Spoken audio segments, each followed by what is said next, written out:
Katër kurrikun e pavarësisë së Shteteve të Bashkuara të Amerikës, demokratët patën interes ta orientojnë në një tjetër festë, atë të ditëlindjes së kryeministrit Edi Rama, duke i kërkuar kreut të Partisë Demokratike një mesazh urimi. Mesazhi im për Edi Ramën është jep dorëheqjen para orës 7 në mënyrë që Shqipëria dhe shqiptarët të zhvillojnë festën më të bukur për lirinë e tyre. Për kreun e Partisë Demokratike Sali Berisha, në protestat para kuvendit të Ejtën, pati vetëm dhunë të policisë ndaj qytetarëve, edhe pse në imazhet të saj u shfaqën episode të tilla.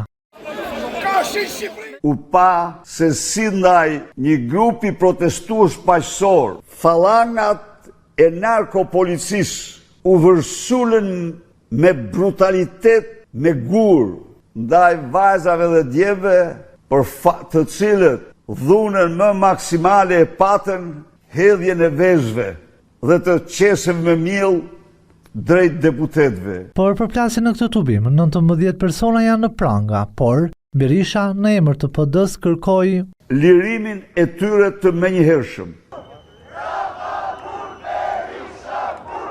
Megjithse kori protestës të rrethë dhe kundër tij, kreu i Partisë Demokratike tha se demokratët janë pjesë masive e protestës.